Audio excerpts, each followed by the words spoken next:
الله الرحمن الرحيم إن الله وملائكته يصلون على النبي يا أيها الذين آمنوا صلوا عليه وسلموا تسليما اللهم صل على سيدنا ومولانا محمد وآله وفطرته بعدد كل معلوم لك الصلاة والسلام عليك يا سيدي يا رسول الله وعلى آلك وأصحابك يا سيدي يا نبي الله الصلاة والسلام عليك يا سيدي يا جد الحسن والحسين وعلى آلك وأصحابك يا سيدي يا إمام القبلتين محتشم و مکرم سامعین و حاضرین، آج کی یہ روحانی، وجدانی اور ایمانی محفل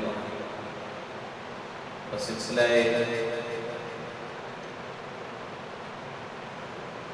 عظمت و رفعت شہدائے کربلا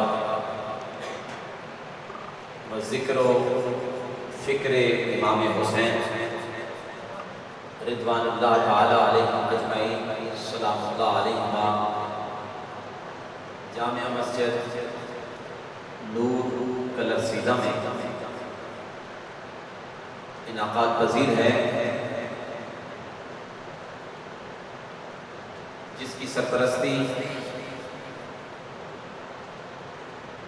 مخدوم ملت اسلامیہ الحاج چودھری محمد حسین صاحب زیدہ شرف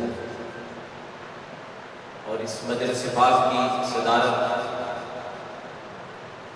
گلے گلشن سادات پیر طریقت راہبر شریعت حضرت صاحبزادہ پیر سید حامد علی شاہ صاحب زیدہ اقبال آپ فرما رہے ہیں وقت کے انتخاب و تعین کے مطابق محفل پاک چند لمحات کی تاخیر کے ساتھ اب بلا تاخیر و تمہید شروع ہوا چاہتی ہے۔ ہمارے اس سرزمین پٹوار کے عظیم مداحان حبیب دو صلاح صلی اللہ تعالی علیہ وآلہ وسلم ایفائے عہد کے مطابق وقت کے ساتھ اپنی میزبانی کے حقوق کو سمجھتے ہوئے مسجد میں تشریف لا چکے ہیں۔ عنقریب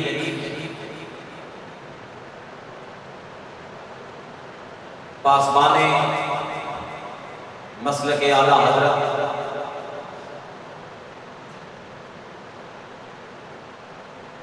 فخر علماء اہل سنت جناب حضرت علامہ مولانا محمد اقبال چشتی صاحب خطیب اعظم لاہور تھوڑی دیر تک آپ بھی تشریف فرما ہوں گے اور آپ کا خطاب انشاءاللہ تعالی معمولات محفل کے مطابق عشاء کی نماز کے بعد ہوگا۔ شکر ہے اس رب کائنات کا جس نے ہمیں اپنے گناہ بخشوانے کے لیے اور قیامت کے دن خانوادہ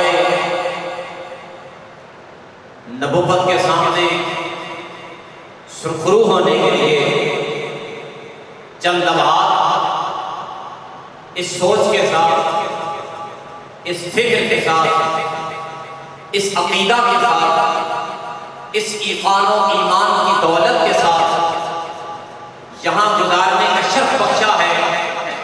کہ جس کی ترجمانی کرتے ہوئے پیر سید نصیر الدین نصیر شاہ گیلانی علیہ الرحمہ نے کیا خوب کہا تھا، خواہ میری یہ فراست ہے کہ نادانی ہے، خواہ میری یہ فراست ہے کہ نادانی ہے، حب شرط مسلمانی ہے، خواہ میری یہ فراست ہے کہ نادانی ہے، حب اولاد نبی شرط مسلمانی ہے۔ وہ رب جس نے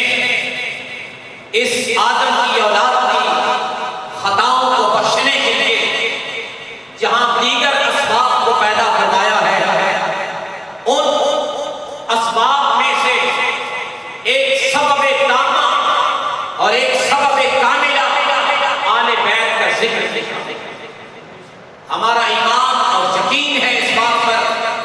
کہ جو لمحہ، جو گھڑی، جو وقت، جو جملہ شہدائے کربلا کی جان میں گزر جائے اور نکل جائے، بندے کی نجات کے لیے وہی کافی ہے۔ آئیے باقاعدہ طور پر ہم اس محفل پاک کا افتتاح اور آغاز اور ابتدا اس کتاب انقلاب کی آیات بینات سے کرنا چاہتے ہیں جو اگر سرزمین مکہ میں پڑھی جاتی تو صدیق و عمر، فاروق و عثمان و علی، ابو طلحہ و زبیر جیسے اشخاص بھی کہتے ہیں کہ مصطفیٰ جب قرآن پڑھتے تھے ہم سر جھکا کے اس طرح سنتے تھے اور ایک جنبش تک نہ کرتے تھے کہ مبادا ہمارے جسموں پر بیٹھے ہوئے پرندے اڑ نہ جائیں۔ یہ کیفیت اس قرآن مجید کی آیات بینات کی ہے کہ جن کو نازل کرنے سے پہلے لوح محفوظ میں اللہ نے یہ لکھ کے محفوظ کر دیا تھا کہ اگر یہ میں کلام پہاڑوں پر نازل کرتا تو میرے اس کلام کی ہیبت سے وہ ریزہ ریزہ ہو جاتے، لیکن میں نے شرط بخشا آدم کی اولاد کے فرد فرید اور اس انسانیت کے ماتھے کے جھومر، آمنہ کے لال، عبداللہ کے جان، مکہ کے در شکیر، جناب محمد رسول اللہ کے قلب منور کو کہ الحمد کی علم سے لے کر والناس کے سین تک سارے قرآن کو جہاں جبل احد نہ سما سکا، جبل صوت نہ سما سکا، جبل نور نہ ٹھہر سکا، محمد عربی کے قلب نثار اپنے اندر کو۔ آئیے اسی کتاب انقلاب کی آیات بینات کی تلاوت اس انداز سے سماعت کرتے ہیں جس انداز کی سماعت کا تقاضا خود قرآن کرتا ہے۔ تو قرآن کہتا ہے کہ جب میری تلاوت کی جائے تو ہم گوش ہو کر توجہ کے ساتھ، خاموشی کے ساتھ انسان سوچ سکتا ہے یا اللہ باقی ہر